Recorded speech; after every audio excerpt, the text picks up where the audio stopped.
Au anna ma'ahu, atau sesungguhnya itu bersama Allah. Au anna ma'ahu, atau sesungguhnya itu bersama Allah fil azali, di zaman azal, zaman yang dahulu kala sebelum adanya alam semesta DKK. Ya bisa dibayangkan kalau zaman azal ini bayangkan zaman azal ini ada alam semesta di mana bentuknya, apakah dalam gurita apa nggak bisa, kan bisa dipikirkan. Pokoknya zaman azal ini zaman belum adanya alam semesta sama sekali, paham ya? Apa syai'an, apa sesuatu qadiman yang dahulu, qadiman yang dahulu, ghairahu selainnya Allah.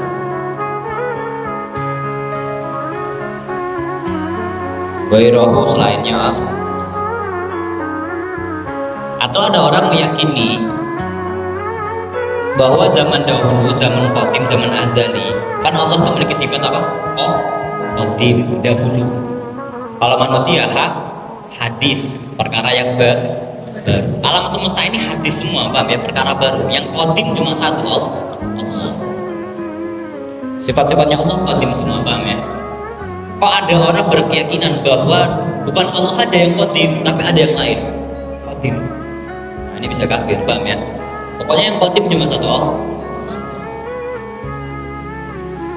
Au anna sama,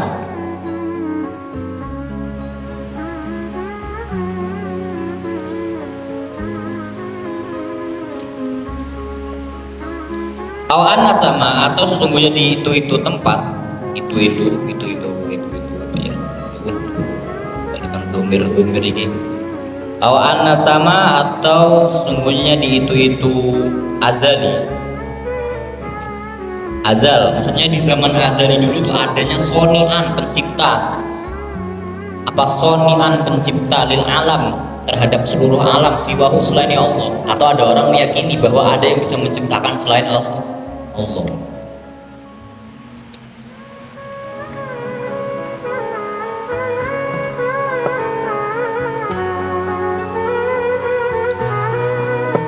Au mudbiran, atau yang mengurusi ghairahu selainnya Allah.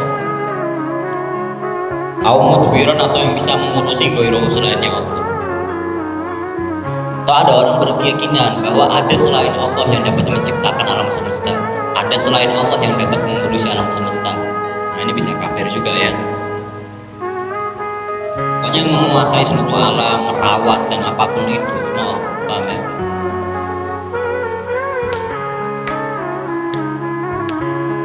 Badalika, maka utawi itu man i'tarafa bi ilahiyatillah, semua tadi yang kita bilang tadi, kulluhu yang semuanya tadi, kufrun itu kekafiran, bi ijma'il muslimin, dengan kesepakatan umat Islam,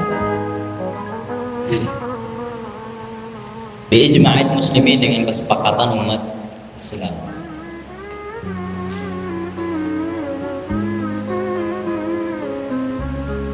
Ada orang yang meyakini salah satu di atas, mengingkari sifat wajib, meyakini adanya Tuhan selain Allah, atau Allah punya anak, atau Allah dilahirkan. Ini semuanya bisa menyebabkan kafir.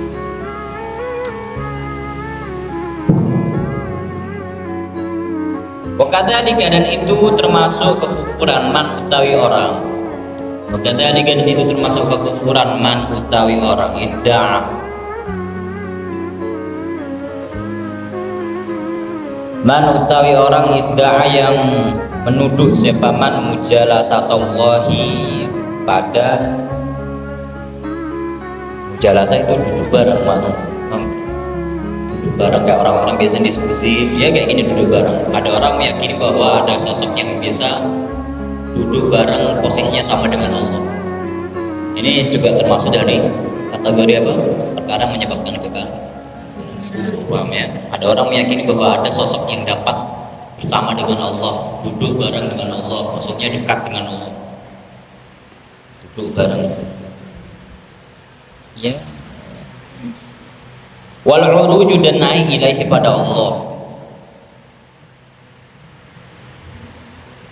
Wal uruju, dan naik ilaihi, pada Allah. Wa mukalamatuhu, dan berbincang-bincang bersama Allah.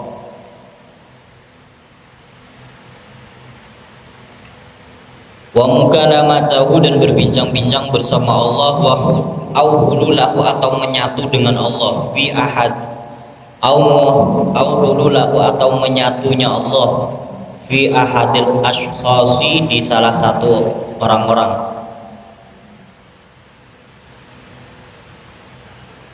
au hululahu, atau menyatunya Allah, fi ahadil ashkhasi, di salah satunya orang-orang. Bahaya pemahaman kayak gini ya. Kaqauli ba'dil mutasawwifah, kayak ucapannya sebagian ahli sufi. Kaqauli ba'dil mutasawwifah, kayak sebagiannya orang ahli sufi. Tasawuf itu apa? Penyucian jiwa.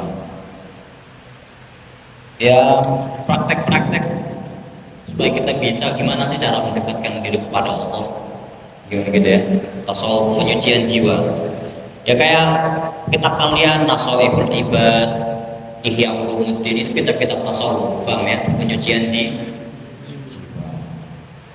Tapi gini, ada konsep gini, man tasawwafa walam yatafaqqah faqad tazandaqa. Kamu ahli sufi, kamu pelajari tasawuf tapi kamu gak bisa fikih, maka bisa dihukumi sebagai kafir zindik. Makanya kamu kalau punya tasawuf harus juga mengimbanginya dengan fikih. Tapi waman tafaqqaha wa lam yatasawwaf tafassaq, paham ya? Ada orang fikih saja pelajarannya tapi nggak pernah tasawuf, maka nanti bisa dihukumi sebagai orang fasik, orang yang selalu berlaku dosa, paham ya? Sama-sama penting, makanya harus seimbang. Konsumsinya harus seimbang. Kamu ya fikih, ya tasawuf, paham ya? Gak bisa kamu tasawuf saja, nanti bisa dihukumi kafir zin. Ya tadi gara-gara tasawuf gak bisa diimbangi fikih, akhirnya tiba-tiba bilang Allah bersama saya, Allah sak saya. Itu gara-gara ketasawufan tapi tidak diimbangi dengan fikih. Begitupun dengan fikih. Kadang fikih juga ada namanya fikih dor, fikih yang bahaya. Fikih yang bahaya itu ada juga. Makanya itu harus diimbangi dengan tasawuf, biar nggak seenaknya sendiri, mentang-mentang paham fikih, seenaknya sendiri dalam beribadah. Makanya harus imbang antara tasawuf dan fikih. Makanya kalau kalian sudah ngaji Nasaihul Ibad, pelajaran fikih kalian tuh diulangi. Yang ngaji Fathul Qorib diulangi, pelajari. Gak bisa kalian tuh hanya ngaji-ngaji gak belajar tuh gak bisa, bang. Makanya ketika Sayyid Muhammad, kalau kamu ingin dapat ilmu, belajar. Kalau kamu mau dapat barokahnya ilmu, khidmah, ngabdi. Barokah itu apa sih? Ziyadatul khair, menambahnya kebaikan. Pokoknya kalau kamu barokah, hidup kamu barokah, maka kamu akan semakin baik. Santri kok barokah, di pondok kok barokah, maka dia akan dituntut Allah menjadi orang yang selalu menjadi baik. Itu namanya barokah. Ilmumu kalau pengen baik, barokah, maka dengan ngabdi. Ngabdi itu macam-macam. Ngabdi itu nggak harus di dalamnya abah di kediaman kan. Karena bangunin teman, jadi pengurus, khidmah sungguh-sungguh tanggung jawab, itu ngabdi khidmah, paham ya? Tergantung niat kalian tulus atau enggak. Karena Allah tuh nggak melihat luar, Allah tuh melihat hati kalian. Kadang ada orang khusyuk, tapi hatinya menghina kiainya. Gak barokah ilmunya, percuma pondok bertahun-tahun. Paham ya? Kalau mau dapat ilmu, belajar. Kalau mau barokah, khidmah. Tapi kalau mau ilmu manfaat untuk dirimu, keluargamu, masyarakat di rumah, itu cuma dengan satu manfaatnya ilmu. Apa? Ridho syekh, ridhonya guru, ridhonya aku. Jadi ingat, 3 ini poin kalian. Poin santri 3 ini. Ingat prinsip ini. Kalau kamu mau dapat ilmu, belajar. Kamu mau barokah ilmumu, khidmah, ngabdi. Kalau kamu mau manfaat ilmumu nanti untuk keluargamu, dirimu, masyarakat di rumahmu, dengan ridhonya guru. Makanya jangan heran, Nurul Anwar banyak alumni tapi yang kelihatan cuma beberapa. Karena mereka boyong tuh gak ada yang sonaba, mereka keluar gak ada yang sonaba. Lulus keluar, goblok. Rugi mondok bertahun-tahun. Tiba-tiba keluar boyong gitu. Gak ada soal, gak ada pamit, gak ada minta rito. Pengangguran semua saya. Salah satu best seller dari santri Nurul Anwar yang banat, yang santri putri itu siapa? Salah satunya Ustazah Neta. Ustazah Neta dulu dekat dengan aku, khidmahnya banget dengan aku, mau apa-apa minta ridhonya apa, nikah ridhonya apa. Akhirnya kita lihat beliau di rumah punya madrasah Quran, ngajar Quran, di pondok sini juga jadi kepala dinia, ngajar kita, bisa sama mulut kita lihat karena diridhoi sama kiainya. Dimanapun, di rumah, di pondok, ditaruh mana manfaat, ilmunya Mbak Rita manfaat. Saya lihat itu sudah kuat, saya lihat sendiri. Kalau kamu ingin tahu kiai kalian sendiri, kiai kita apa? Di pondok itu cuma apa coba? Di pondok itu hanya ngurusi air, pengairan, pengairan. Khidmahnya cuma pengairan, bukan pengurus, bukan keamanan, bukan guru, pengairan. Hanya cari air aja pakai gerobak besar tuh. Cari air dari sini sampai jaraknya itu dulu di Sarang tuh krisis air, paham ya? Krisis air. Di Sarang dulu nggak ada air, susah cari air. Rata-rata orang zaman dulu santri Sarang dulu tuh kalau mau buang air, mau wudhu tuh di laut. Cuma Abah yang berkorban untuk cari air tawar. Untuk siapa? Untuk Bahimemu. Untuk santri. Beliau tarik gerobak nih, gerobak yang panjang itu, ditarik sendirian sama beliau. Nanti diisi jerigen-jerigen banyak di belakang. Sendirian. Jam berapa? Jam 3 pagi, jam 4 pagi. Beliau sudah jalan cari air. Dari sini jaraknya sampai jembatan Komba. Ngisi air, diambil, sudah full, ditarik kembali ke sarang, diisikan ke baknya Mbah Yai, diisi ke kamar mandinya Mbah Yai Mem. Gitu saja, sampai Abah itu pernah mondok itu dikira orang gila sama teman-temannya karena nggak pernah ngaji. Ngaji pun kadang berangkat ngaji tidur beliau di tempat karena kecapean, hidupnya cuma gitu beliau. Khidmah. Tapi kalian sendiri lihat Abah gimana sekarang kan? Kalian tahu sendiri. Satu Papua pun banyak yang udah ngaku, bahkan nasional, BBN, karena ridho dari Mbah Yai. Kamu ke Papua ya Cung? Nggih Mbah, ikut jenengan. Padahal Abah tuh yatim piatu, mondok gak punya biaya. Mondok itu Abah yang masakin makan, buat cariin makan itu bijua. Yang cariin makan Abah itu bijua. Abah mondok itu cuma punya baju satu baju warna hijau kotak-kotak, saya masih ingat. Cuma satu baju. Mangkat, berangkat, cari air panas-panas, kedinginan, baju sudah basah keringat. Sambil ngisi air dicuci dulu bajunya. Dicuci bajunya, dijemur, ngisi air beliau. Sudah full, bajunya diambil agak kering, dipakai, berangkat lagi ke sarang. Ngisi air, sudah pagi, sholat subuh, berangkat ke sekolah. Itu kehidupannya apa? Khidmah, ngabdi. Dapat ridho kiai jadi orang manfaat. Banyak teman-temannya Abah yang ngalim itu banyak, tapi yang menunjuk, yang sangat disayang sama Mbah Yai salah satunya apa? Abah itu kalau sudah ketemu Mbah Yai Maimun, saya masih ingat dulu pas sowan pertama dengan Mbah Yai Maimun saya. Mbah Yai itu keluar, lihat Abah, loh, kayak dianggap anak sendiri. Loh, Mansur ini, Mansur, sini, ada apa? Kenapa? Kayak gitu Mbah Yai. Iya, saya dengar itu sudah menjadi motivasi saya mondok. Pokoknya saya nih mondok sarang, gimana caranya saya dekat dengan kiai saya Abuya Abdurrahman. Goblok lah, pokoknya saya harus dekat dengan Abuya Abdurrahman. Abuya Abdurrahman menekankan jamaah, pokoknya saya di sarang, Abdurrahman di sarang, saya harus jamaah. Itu prinsipnya Abuya. Karena ketikanya Abuya, kamu kalau mau jamaah, insya Allah hatimu akan ditata oleh Allah. Hatimu ditata oleh Allah, kegiatanmu ditata oleh Allah. Kamu mau jamaah. Itu saya rasakan benar sama Abuya. Sampai kadang pas liburan saya ditanya dengan Abuya Abdurrahman, Iqbal, la terja, pakai bahasa Arab biasa.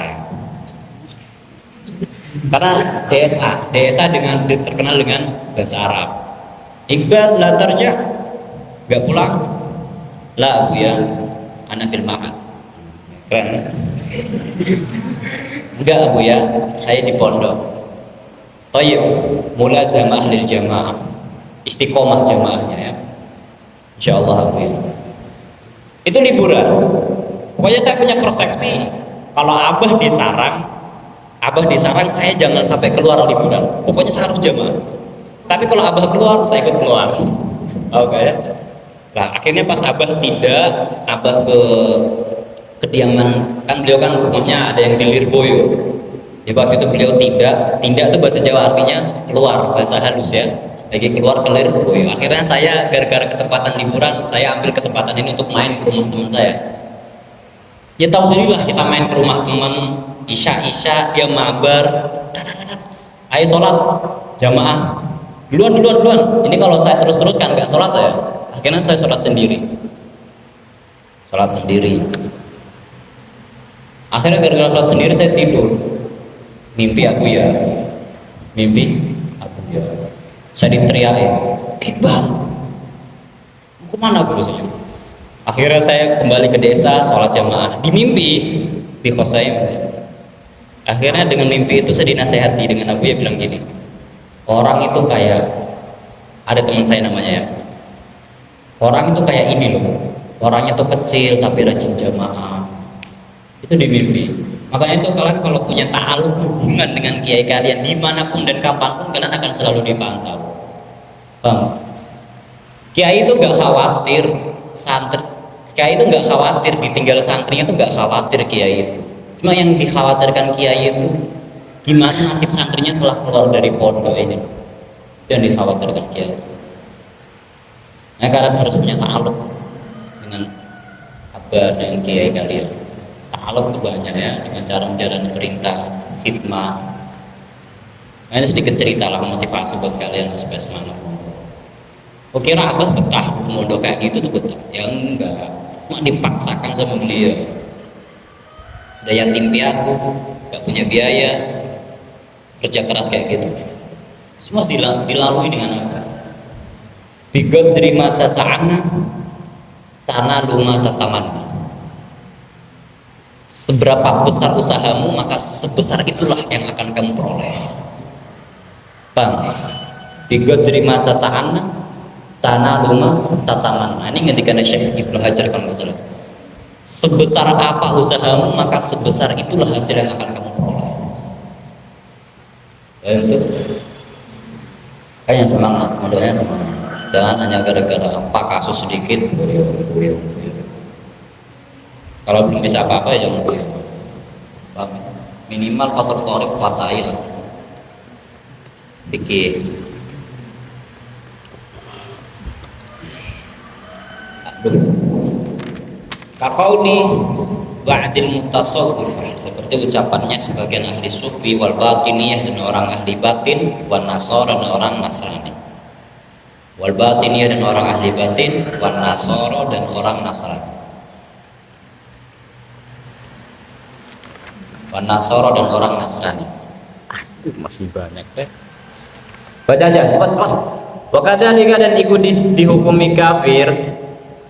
Nakto'un, memutusi siapa kita, ala kufriman, atas kafirnya orang, kola yang berkata siapa man, biqidamil alami, dengan dahulunya alam, au baqaihi, atau tetapnya alam. Bilang alam semesta ini qadimah, hati-hati kan, yang qadim cuma satu Allah. Au kola, atau berkata siapa man, bitanasukhil arwahi, dengan reinkarnasinya ruh, wantiqaliha, dan pindah-pindahnya arwah, abadal abadi, selama-lamanya, fil ashkhasi, di seseorang, di tubuhnya seseorang gitu lah, di orang-orang terserah namanya apa. Fil ashkhasi, di seseorang. Wa ta'dibiha, wa ta'dibiha pakai ha ya, kayak tan'imiha selanjutnya, wa tan'imiha, wa ta'dibiha, dan adabnya ashkhas, wa tan'imiha, dan nikmat-nikmatnya ashkhas, itu bihasabi zakaiha, dengan hitungan bersihnya ashkhas, wa khubusiha, dan jeleknya ashkhas, wa khubusiha, dan jeleknya ashkhas. Khubusiha, dan jeleknya ashkhas.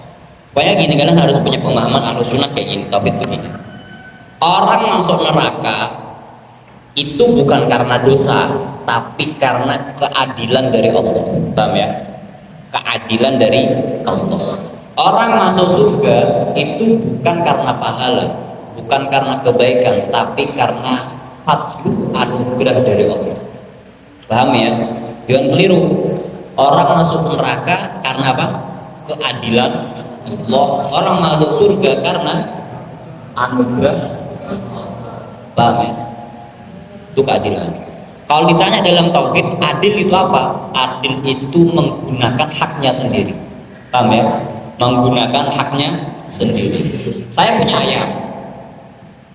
Saya punya ayam 2. Yang ini satu bagus, jago, mahal. Yang satunya jelek, penyakitan. Pemiliknya saya. Tiba-tiba saya ambil yang bagus, jago, mahal, saya potong, saya bakar. Kira-kira saya bisa dianggap tidak adil atau enggak? Hah? Tidak bisa kan? Karena ayam-ayam saya terserah saya, paham ya?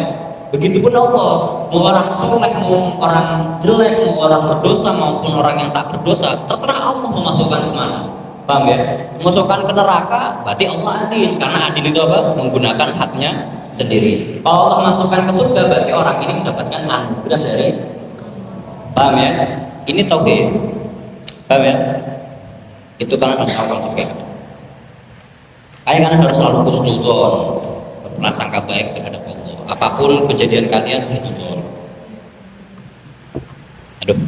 Wakadhalika dan itu dihukumi kafir manusia orang itu arafa yang mengetahui sebaman bin ilahiyah dengan ilahiyah wal wahdaniyah dan keesaan. Ilahiyah ketuhanan wal wahdaniyah dan keesaan. Walakinnahu akan tetapinya man itarafa jahada itu mengingkari sebaman an-nubuwah pada kenabian min asliha dari asalnya nubuwah.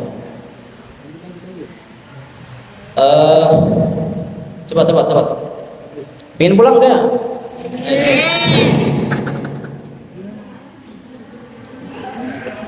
Umuman secara umum au nubuwatan nabiyina.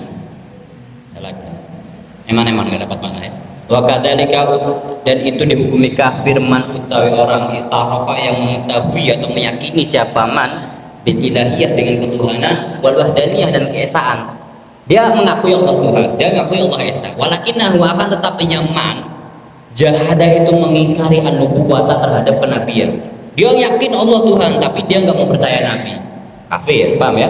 Min aslinya dari asalnya Nabi, umuman secara umum. 25 Nabi, ada salah satu yang nggak dia yakin, maka dihukumi. Kafir ya, paham ya? Masuk kekufuran, alhamdulillah. Au nubuwatan nabiyina atau dia tidak atau dia mengingkari kenabian nabi kita. Au nubuwatan nabiyina atau kenabian nabi kita khususan secara khusus. Atau dia tidak mengakui bahwa Nabi Muhammad itu nabi. Au ahadan atau salah satu minal anbiya dari para nabi aladina yang au ahadan atau salah satu minal anbiya dari para nabi aladina yang naso yang nas siapa Allah alaihim terhadap alladina ba'da ilmihi setelah mengetahui nyaman bidzalika terhadap itu nas. Kalau ada orang tidak meyakini salah satu nabi padahal sudah Allah nas dalam Al-Qur'an, fahuwa maka utawi man kafirun itu kafir bila raibin tanpa adanya keraguan. Bila raibin tanpa adanya keraguan. Makanya kalian tuh harus tahu nabi, paham ya? Harus tahu nabi-nabi Allah yang ada 25. Kalau kalian mengingkari salah satu, Nabi Hud bukan nabi, nanti bisa masuk ke kufuran. Makanya untuk umur kita sekarang ini harus banyak-banyak mengetahui sirah nabi, jumlah nabi dan rasul. Kita harus tahu, jangan BTS saja. BTS saja perempuan. Kalau kalian laki-laki apa? JKT. JKT. Prea. Makanya itu kalian harus tahu 25 nabi. Kalau di total ya, jumlah nabi itu ada 1.200. Sebentar. Gara-gara Prea. 1.100. Aduh.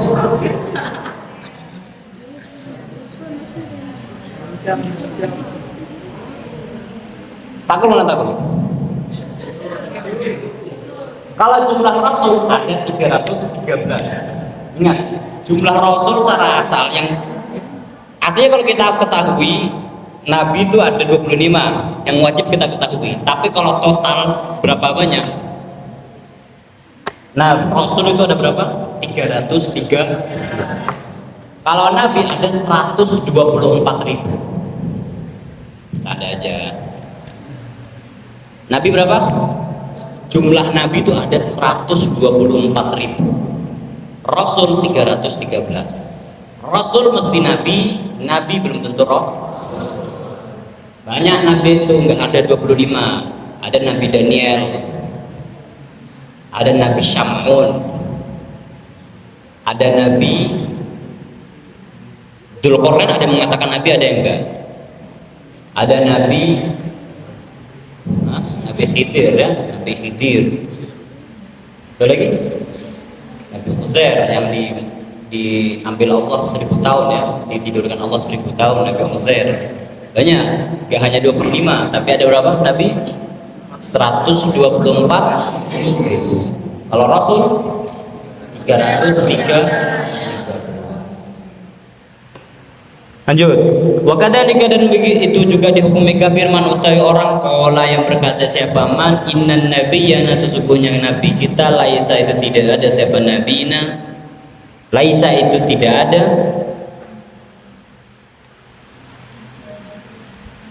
alladzi yang kana yang ada, alladzi itu orang gitu ya, alladzi itu orang, laisa tidak ada siapa nabiyana, alladzi itu orang, kana yang ada siapa nabiyana bi Makkah, di kota Makkah wal Hijaz dan kota Hijaz.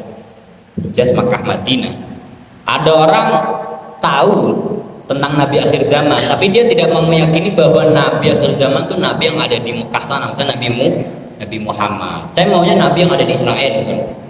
Nah, jadi naudzubillah, kafir ya.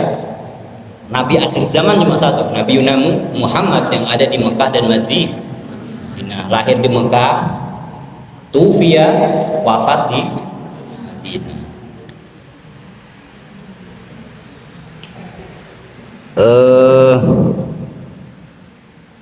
Wa kadzalika, dan itu dihukum, dan itu juga dihukumi kafir man utawi orang idda'a yang menuduh siapa man nubuwwata ahadin pada nabinya salah satu ma'an nabiyina bersamaan nabi kita sallallahu alaihi wasallam, au ba'dahu atau setelahnya nabiyina, au ba'dahu atau setelahnya nabiyina.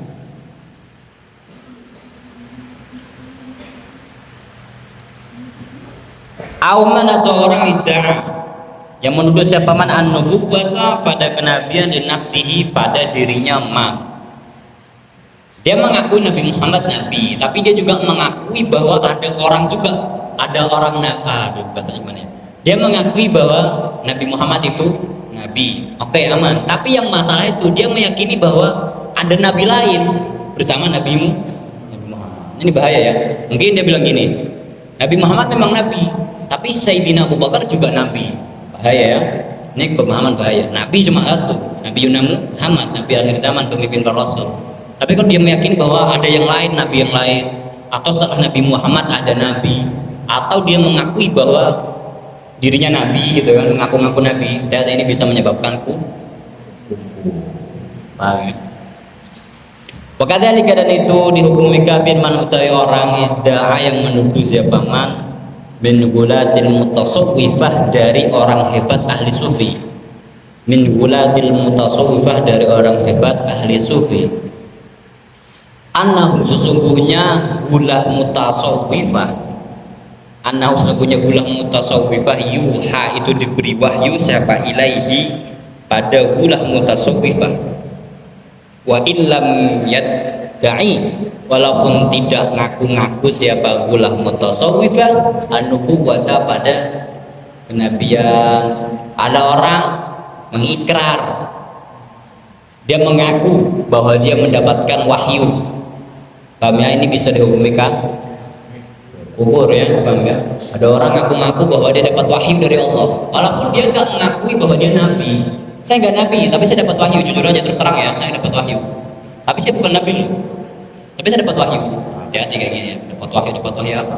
Wahyu cuma satu ya, paling nabi. Ada orang ngaku-ngaku dapat wahyu, bisa dihukumi kufur. Walaupun dia tidak mengakui, mengikrar bahwa dirinya nabi, cuma gara-gara dia ngaku-ngaku dapat wahyu itu. Paham ya?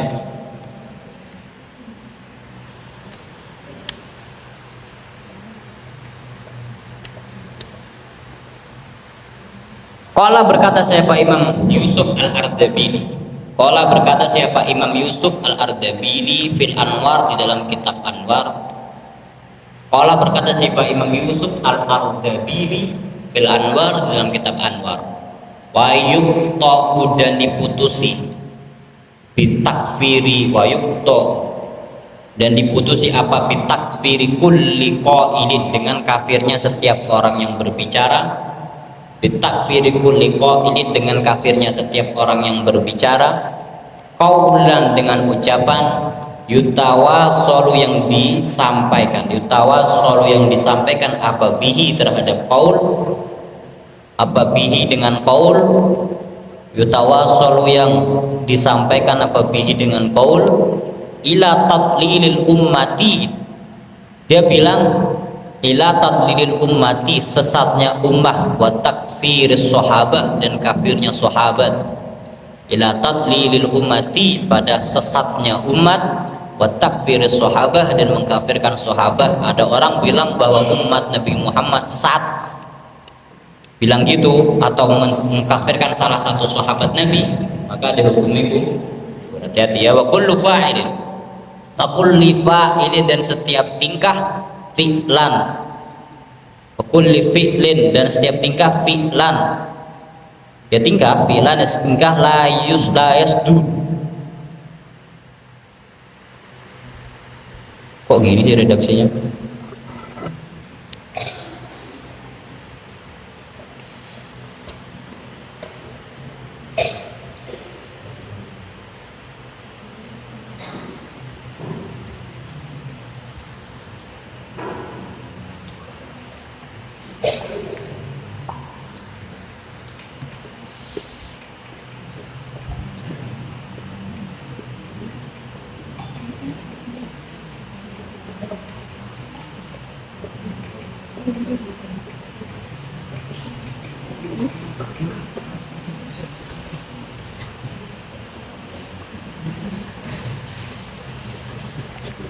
Wa kulli fa'il, dan setiap tingkah, fi'lan, pada tingkah, la yasduru, yang apa ya, yang tersandarkan, yang tidak tersandarkan ya, la yasduru, yang tidak tersandarkan apa, fi'il, la yasduru, yang tidak tersandarkan apa, fi'il, illa min kafirin, kecuali dari orang kafir, illa min kafirin, kecuali dari orang kafir.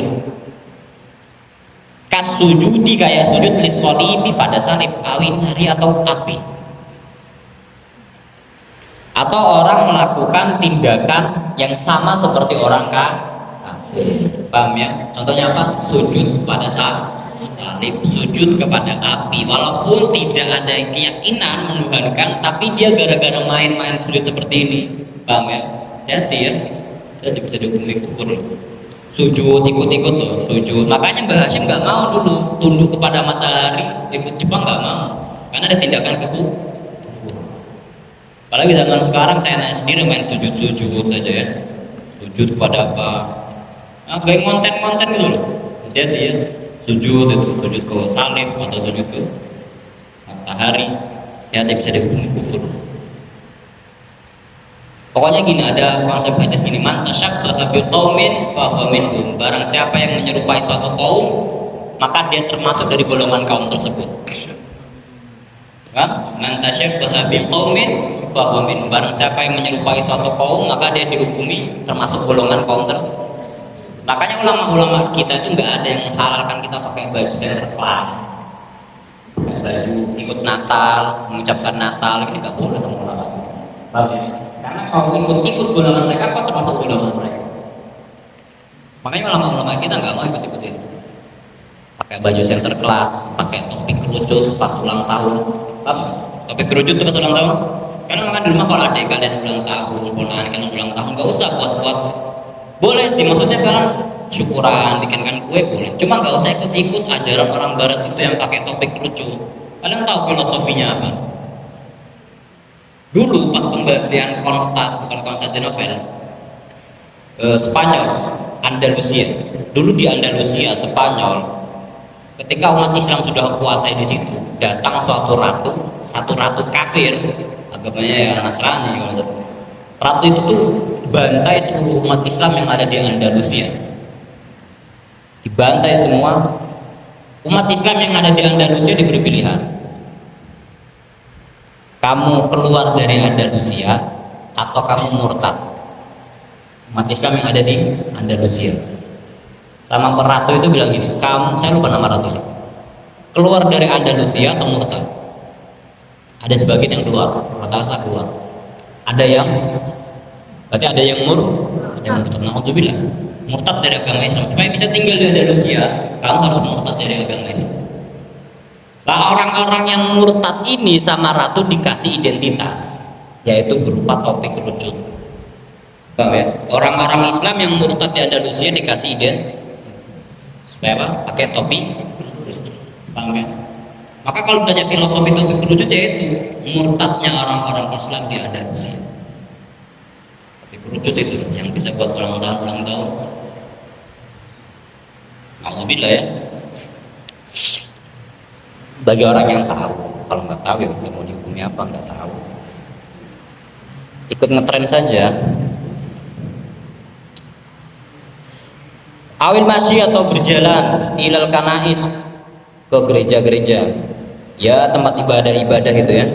Awil masyi atau berjalan ilal kanais, ke gereja-gereja ma'ahliha, bersamaan pengikutnya kanais, ma'ahliha bersamaan pengikut kanais. Dia jalan-jalan ke gereja, ikut-ikut acaranya orang-orang gereja, tempat-tempatnya Buddha, Hindu dan lain-lain, dia ikut-ikut. Tapi bizihim dengan atributnya mereka, dengan atribut, pakai baju Buddha yang warna kuning itu ikut-ikut, katanya toleransi. Paham? Katanya toleransi. Ada hari Natal ikut-ikut pakai baju Santa Claus, ikut-ikut ke gereja, katanya toleransi. Enggak, toleransi, hati-hati ya, kalau di ini bisa dihukumi kufur. Paham ya? Karena mantasyabbaha biqaumin fahuwa minhum. Enggak usah ikut-ikut. Toleransi itu apa? Toleransi itu kamu enggak ganggu ibadahnya orang lain, itu toleransi. Toleransi apa? Tidak mengganggu ibadahnya orang. Bukan kamu ikut ke gereja pakai baju Natal, ikut ke Buddha pakai bajunya Buddha, berarti ya bisa dihukumi kafir. Minaz zananir, dari atribut-atribut wa ghairiha dan selainnya zananir. Minaz zananir, dari atribut-atribut wa ghairiha dan selainnya zananir. Wakada, dan itu dihukumi kafir man utawi orang ankaro yang mengingkari siapa man Makkah pada kota Makkah, awil Ka'bah atau Ka'bah, awil Masjidil Haram atau Masjidil Haram, imkana ketika ada siapa man miman itu dari orang yudhonu yang disangka apa bihi terhadap yudhonu yang disangka bihi terhadap man yudhon yang disangka babihi terhadap man alima mengetahui siapa man dalika pada itu Makkah Ka'bah Masjidil Haram wa mimman dan dari orang kholato yang bersamaan siapa man al muslimina pada orang Islam. Ada orang hidupnya bersama orang Islam, dia juga santri, dia tahu agama, tapi kok mengingkari Makkah, mengingkari Ka'bah, mengingkari Masjidil Haram. Makkah bukan tempat kajian Nabi, Ka'bah itu bukan kiblat, gini-gini mengaku kayak gitu-gitu, maka hati-hati bisa dihukumi. Paham ya? Karena bertentangan dengan Quran. Mengingkari Ka'bah, mengingkari Masjidil Haram, paham ya? Padahal dia hidupnya bersama umat Islam, dia juga tahu agama. Maksudnya berarti mengecualikan orang-orang pelosok ya, pelosok yang tak tahu agama, dalaman jauh dari ulama, jauh dari media sosial. Kok dia bodoh dalam agama, maka mau diapakan? Namanya uzur, paham ya? Uzur. Tapi mana mungkin orang zaman sekarang hidupnya bareng orang Islam, ada media sosial, tahu agama, kok nggak tahu tentang Mekah, mengingkari Ka'bah, Masjidil Haram. Nah, tadi ingkar tersebut bisa menjadikanku Fatih.